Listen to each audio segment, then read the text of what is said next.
안녕하세요 여러분. 오늘은 수술실의 기본 장비, 수술의 가장 중요한 전기 지혈기에 대해서 말씀드리도록 하겠습니다.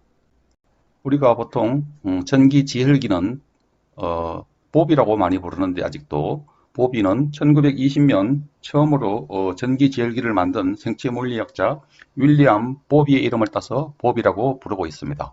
정식 명칭은 일렉트로 서지컬 유닛이죠. 그래서 이 ESU의 역할은 조직을 절개하고 혈관을 지혈하는 용도로 사용하며 수술의 가장 기본이 되는 장비입니다. ESU가 발달하지 않은 시대에는 모든 혈관을 갖다가 타일을 한다든지 봉합을 한다든지 하는 그런 방법들을 사용을 했었죠. 전기 지혈기는 두 가지 기능을 가지고 있는데 모노폴러라는 기능과 바이폴러라는 기능을 가지고 있습니다. 모노폴러 모드는 지혈과 절개를 동시에 할 수 있고요. 바이폴러 모드는 여러 회사들 제품을 볼 수가 있는데 대표적인 게 벨리랩이죠. 벨리랩이고 현재는 코비디언으로 합병되어서 코비디언 명칭으로 나오고 있습니다. 커팅은 노란색 으로 다 표시되어 있죠. 그 다음에 코아귤레이션은 파란색. 바이폴러는 이 회사 제품은 파랗게 표시되어 있지만 이 회사 제품은 하얗게 표시되어 수 있는 것을 볼 수가. ESU의 작동법에 대해서 말씀드리겠습니다. 우선 본체 후면에 있는 전원 플러그를 콘센트에 꼽으시고요. 전면 좌측 하단에 있는 파워 스위치를 켭니다.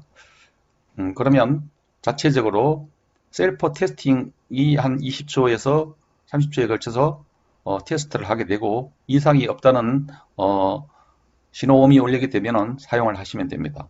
이 작동음의 크기는 후면에서 조절할 수가 있는데 완전히 꺼놓게 되면 오작동으로 인한 사고의 위험이 있으므로 반드시 작게라도 소리를 틀어놓기를 권장드립니다.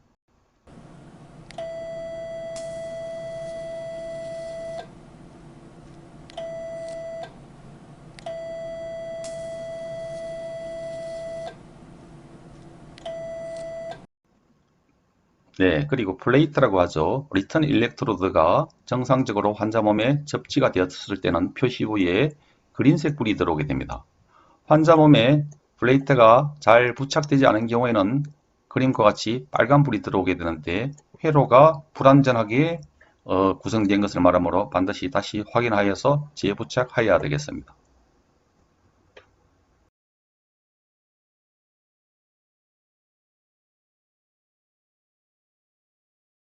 그러나 바이폴라만 사용할 경우에는 접지 플레이트가 필요가 없습니다.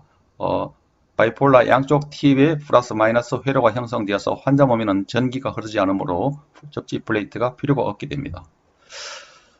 그리고 컷, 코아귤레이션 각각의 업다운 버튼을 눌러서 파워 레벨을 설정하고 수술에 그리고 일반적인 주의사항으로서 사용하고자 하는 용도에 맞는 곳에 꼭 플러그를 꽂도록 합니다. 바이폴라는 코드는 바이폴라에, 모노폴라 코드는 모노폴라 코드에 꼽도록 합니다.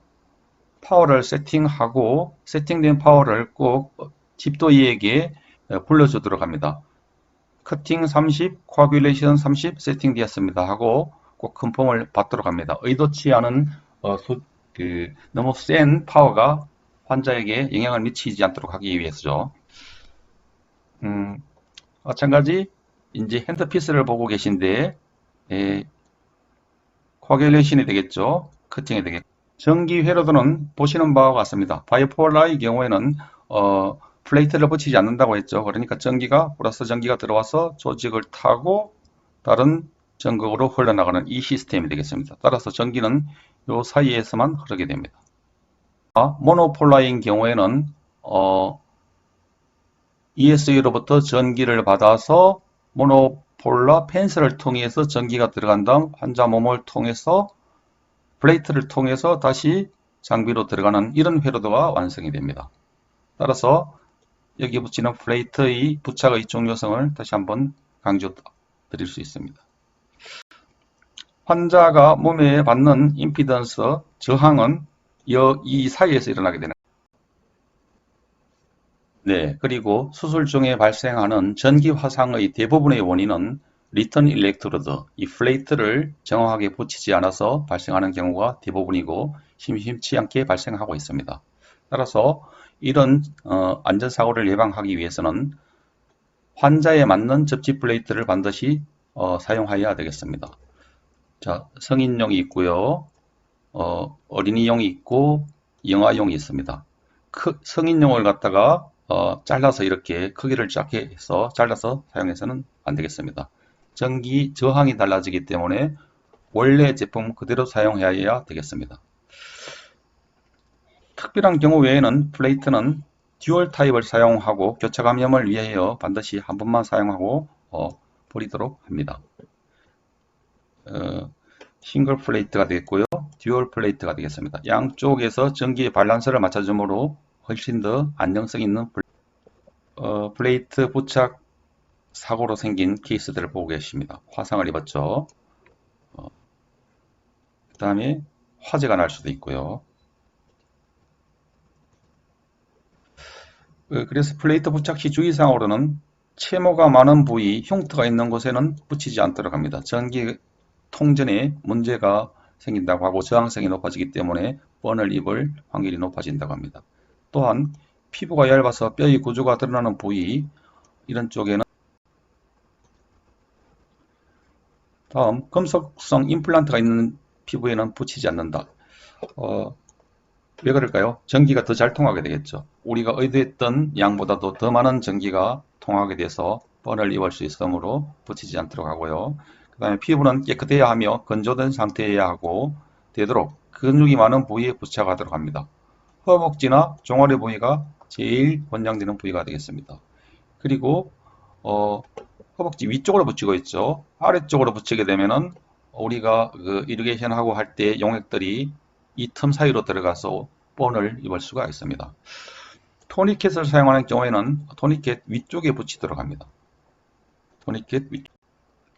그리고 너무 가는 부위에 붙여서 혹은 플레이트를 큰 것을 사용해서 이렇게 감쌌을 때 겹치지 않도록 합니다. 그러면 역시 통전의 전기 흐름에 문제가 되게 됐죠. 아까 말씀드렸듯이 아래에서 위로보다는 위에서 아래로 부착을 하도록 하고요. 이런 사고를 예방하기 위해서요. 압박 스타킹 부위에는 과전류로 인해 화상이 일어날 수 있으므로 가능하면 다음 펜슬 일렉트로드의 관리에 대해서 말씀드리겠습니다. 대부분은 이렇게 손으로 컨트롤할 수 있는 핸드 컨트롤을 사용하고 있죠. 그러나 서전이 핸드 컨트롤을 사용할 수 없는 경우에는 풋 컨트롤을 사용하기도 합니다. 그리고 핸드 펜슬을 사용치 않을 때는 꼭 보관함에 넣어 의도치 않은 눌림이 되지 않도록. 다음 팁에 대해서 말씀드리겠는데요. 팁은 볼팁, 레귤러 팁, 니들 팁으로 다양하게 나뉘어져 있고요. 이렇게 끝이 모두 코팅되어 있는 것들도 볼 수가 있습니다. 코팅되어 있는 것들은 주변 조직에 의도치 않은 전류가 흐르는 것을 예방할 수가 있습니다. 이런 루프 팁들은 조직 제거 및 바이옵시에 굉장히 용이하겠죠. 이 크기만큼 조직을 잘라낼 수 있으니까요. 길이도 다양한 것들을 볼 수가 있습니다.